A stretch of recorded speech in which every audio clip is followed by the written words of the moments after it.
Bom dia, boa tarde, boa noite, galerinha. Sejam todos bem-vindos a mais uma aulinha do cursinho Ideia, né? Mais uma aulinha de biologia aí para vocês, certo? Eu sou o professor Natanael Vasconcelos, mais uma vez com vocês, e hoje a gente vai dar continuidade ao conteúdo de tecidos, ok? Hoje a gente vai ver em especial o tecido conjuntivo, que é um tecido importantíssimo. Ele vai estar presente, a gente vai ver já já, né? Ele vai estar presente em diversas funções do nosso organismo, diversas situações que a gente vai ver, né, o tecido conjuntivo está presente, certo? Então vamos lá, continuar com o nosso conteúdozinho de tecidos, certo? Só uma introduçãozinha rápida sobre o tecido conjuntivo em si, certo? Ele é o chamado de tecido conectivo, ok? Certo? Qual é a função principal, se eu fosse citar, né, a função principal do tecido conjuntivo? Ele é um tecido conector, ele conecta outros tecidos, certo? Então ele tem a função de preenchimento, certo? Então essa é a função principal do tecido conjuntivo, preenchimento, certo? Mas além do preenchimento, a gente tem outras funções, né? Ele tem diversas funções, porque ele tem diversas variações também que a gente vai ver, ok? Tem a função de sustentação, certo? Que é a vertente, digamos assim, né? Do tecido ósseo, certo? O tecido ósseo é uma parte do tecido conjuntivo, ele é composto por tecido conjuntivo, certo? Então tem a função de sustentação, armazenamento, né? Quando a gente fala de tecido adiposo, que é armazenar gordura, de defesa, né? Que é o nosso próprio sangue também, que quando a gente está tratando de anticorpos, etc. E transporte, que também é o sangue, né? Lembrando, gente, que tecido sanguíneo é um tecido, certo? Então o sangue é um tecido, ok? E aí tem a função de transporte de nutrientes, substâncias e para todo o nosso organismo, né? Então também tem essa função. Mas o preenchimento é o que mais se destaca, certo? A gente vai ter, diferente do epitelial, por exemplo, a gente vai ter um tecido vascularizado, né? Ou seja, a gente tem a presença de vasos sanguíneos, a gente vai ter vasos sanguíneos irrigando aqui esse tecido. A gente vai ter uma grande variedade de células, ou como assim? A gente vai ter células distintas, certo? E células que vão ter funções específicas em alguns casos, então a gente tem uma diversidade de células grandíssima. A gente vai ter muita substância intercelular. O que é substância intercelular, Nathan? Não lembro. Gente, é sempre a substância que está entre células, ok? As substâncias que estão entre as célulazinhas do tecido são as substâncias intercelular. Então, o tecido conjuntivo ele é totalmente diferente, ele é totalmente oposto do tecido epitelial, né? O tecido epitelial ele tem pouquíssima, quase nenhuma substância intercelular, enquanto o tecido conjuntivo tem muita substância intercelular, certo? Que a gente chama aqui no tecido conjuntivo de matriz extracelular. Não esqueça esse nome, beleza? E ele é dividido em tecido conjuntivo propriamente dito e especial, certo? O especial ele se descreve entre outros tipos de tecido, beleza? Então a gente vai ter aqui, né, a matriz extracelular que a gente falou, né? Ela basicamente vai ser composta por quê? Água, glicosaminoglicano, proteoglicanos e proteínas multiadesivas. Isso aqui é a composição principal dela, certo, gente? Não é exatamente toda a composição dela, mas são os componentes principais. Ah, Nathan, nunca nem ouvi o que é esse glicosaminoglicano, nunca nem ouvi o que é esse proteoglicanos, nome feio, não faço nem ideia. Gente, basicamente, eles são polímeros, certo? Polímeros que vão dar função de rigidez, de dureza, né, de tensão para a nossa matriz extracelular, ok? Então eles têm a função de dar rigidez, dar resistência para o tecido, certo? E a gente vai ter também proteínas multiadesivas que vão deixar o tecido juntinho, ok? É um tecido que a matriz extracelular dele vai segurar as proteínas não, desculpa, as células através dessas proteínazinhas aqui. Tem função de criar uma barreira contra micro-organismos, certo? E preencher os espaços entre as células e fibras, certo? Então a matriz extracelular vai estar lá entre as célulazinhas e tem a função de proteger contra micro-organismos e preencher o espaço entre as células e fibras, né? Fibras a gente vai citar várias vezes, né? E mais na frente a gente explica melhorzinho. Ok? Mas fibras basicamente é um aglomerado de proteínas, certo? Só para a gente já contextualizar. E basicamente a matriz extracelular, como a gente já falou, dá tensão e rigidez para o tecido. Okay? Então é importantíssimo a matriz extracelular para o tecido conjuntivo. A gente vai ter o tecido mais genérico, né, que vai ser o tecido conjuntivo propriamente dito. Como assim tecido mais genérico? Ele vai ter células mais genéricas, mais uniformes, digamos assim, certo? Ele vai preencher todos os espaços entre os tecidos, certo? Então, se eu tiver um tecido epitelial com o tecido, sei lá, com o tecido ósseo, certo? Que também é parte do conjuntivo.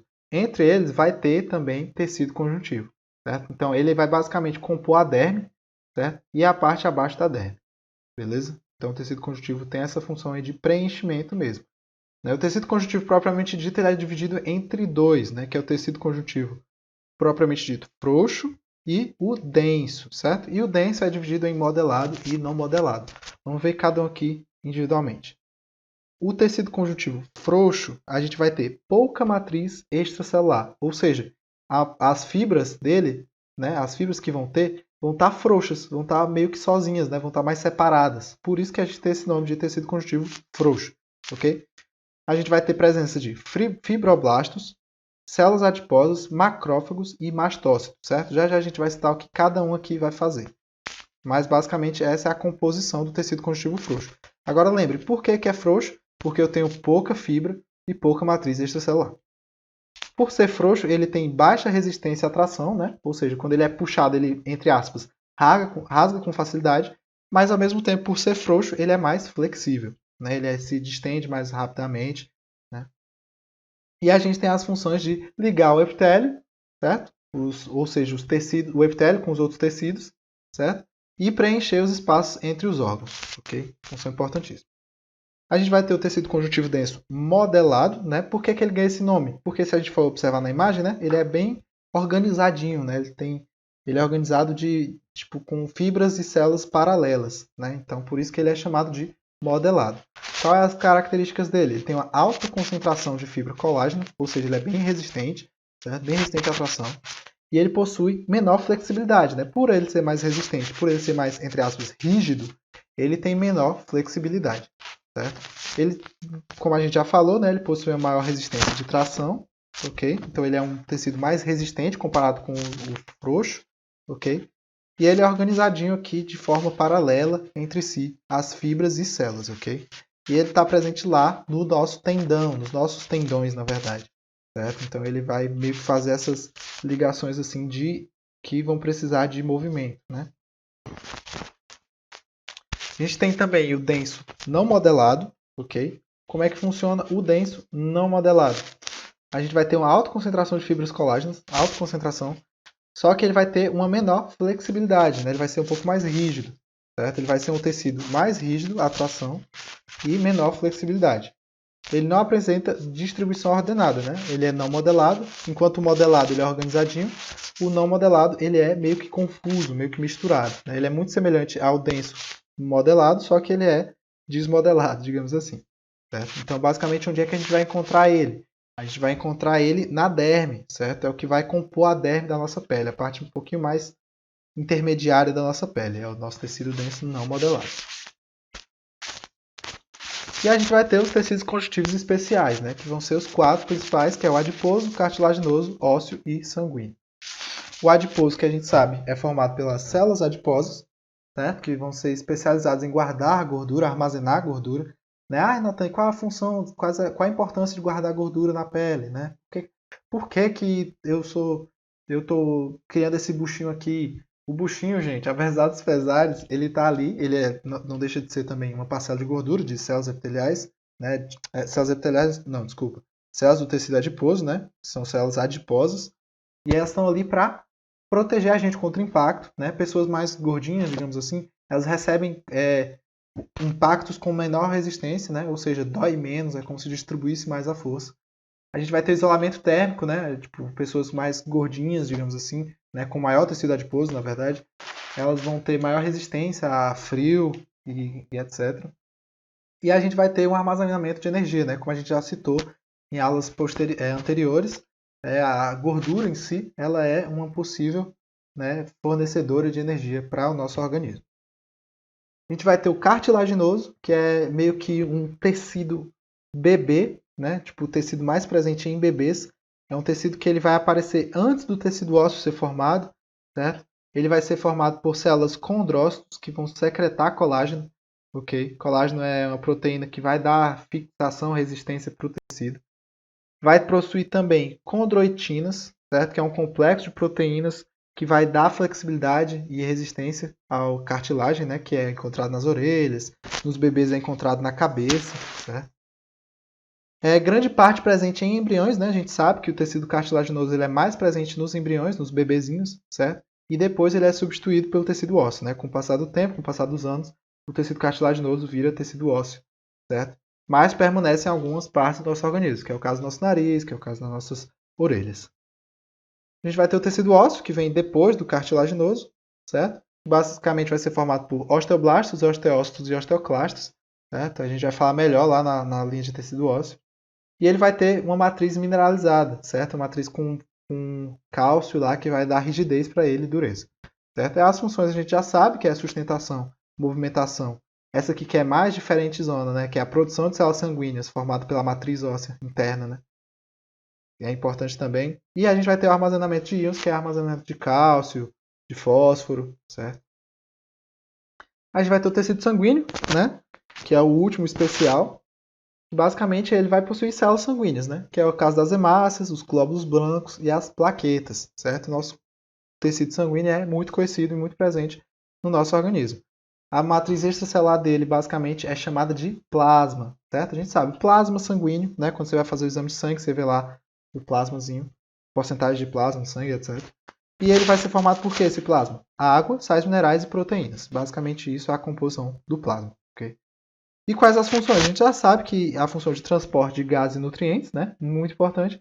E a função de defesa também, graças aos glóbulos brancos, né? Que os glóbulos brancos são nossas células de defesa do nosso organismo. Então, também tem a função de proteção e defesa do organismo. Agora vamos falar um pouquinho da composição do tecido conjuntivo, né? Quais células que vão formar o tecido conjuntivo. A gente vai ter os fibroblastos, certo? Que são as células, essas daqui, ó, que vão ser mais comuns, são as células mais comuns do tecido conjuntivo. Elas têm a função de quê? Produzir fibras, apenas. Elas têm a função de produzir fibras. E a gente vai ter também os fibrócitos, que são fibroblastos, só que inativos. É como se fossem fibroblastos velhinhos. Certo? Eles não têm mais a função de produzir fibras. Eles são lá mais quase que células idosas, células anciãs, né, que não vão mais estar produzindo ali. Elas vão estar mais na parte de estrutura. Elas vão estar mais que estruturando o tecido, mas não vai ter produção de nada ali, né? De nenhuma secreção nem nada. A gente vai ter os macrófagos, né? Que são células grandes aqui, um exemplozinho, né? Que basicamente vão fagocitar ou se alimentar, né? De coisinhas que não vão estar sendo necessárias ali no tecido, seja resto de célula morta, né? Ou algo do tipo. Essa célulazinha vai lá, come e joga fora. Certo? A gente vai ter os mastócitos aqui embaixo, certo? Que são células que vêm da medula óssea, ok? E elas atuam na resposta imunológica. Elas são muito semelhantes aos nossos glóbulos brancos, ok? Elas ajudam também na proteção contra agentes externos. A gente vai ter os plasmócitos, certo? Que estão aqui de cima, que vai fazer a função dos anticorpos, né? Os nossos glóbulos brancos lá vão produzir os nossos anticorpos aqui, ok? Para proteger a gente dos agentes externos também, né? Vírus, bactérias, etc. A gente vai ter células endoteliais, que vão ser as células que vão revestir internamente aqui o nosso vaso sanguíneo, certo? São as células do endotélio que se chamam, ok? E ela vai permitir a passagem de substância de dentro para fora, de fora para dentro nos vasos sanguíneos, certo? Então é um tipo de célula muito importante também para o tecido sanguíneo, certo? E a gente vai ter as células aqui mesenquimais, que basicamente são células troncos, certo? Que vão dar origem a outras células do tecido conjuntivo. Para quem não lembra, células troncos são as células lá que vêm que tem origem embrionária, né? Que podem gerar outras células do organismo. São células genéricas que vão se especializar dependendo da necessidade. E para a gente finalizar a linha de hoje, né, vamos falar das fibras, né, as fibras mais importantes do organismo, que é a fibra colágena, fibras reticulares e elásticas, certo? As colágenas, elas são formadas basicamente por colágeno e têm a função de quê? Dar resistência ao tecido, ok? Nessa imagem superior aqui a gente tem fibras colágenas. Aqui nas fibras do meio, né, que são as reticulares, certo? Basicamente elas também são formadas por colágeno, só que a função delas é unir o tecido conjuntivo com outros tecidos, certo? Então fibras reticulares, elas têm a função de unir ali outros tecidos, certo? Enquanto a colágena só tem, entre aspas, só tem de dar resistência, né, a impactos, resistência para o tecido, a reticular tem função lá de unir tecidos, certo? E a gente vai ter as fibras elásticas, que vão ter função de dar elasticidade, né? Tem a função de elasticidade do tecido. Então, o tecido conjuntivo ele vai ser um pouco mais maleável devido a essas fibras aqui. Beleza? E basicamente é isso, pessoal. Espero que vocês tenham gostado da aula de hoje. Qualquer dúvida, vocês mandam aí nos comentários, certo? A gente agradece bastante a atenção de todos até esse momento aqui, né? Espero que vocês tenham gostado e entendido do conteúdo. E tamo junto. Qualquer dúvida, vocês podem retornar a aulas anteriores, né? Outras dúvidas também podem mandar pra gente que a gente responde no TV Ideia lá no nosso Instagram, certo? A gente está com muito material bacana no nosso Instagram, então acompanhe o Instagram do TV Ideia, do Ideia. E basicamente é isso, pessoal. Um beijo, um abraço, um queijo amasso e até a nossa próxima aulinha.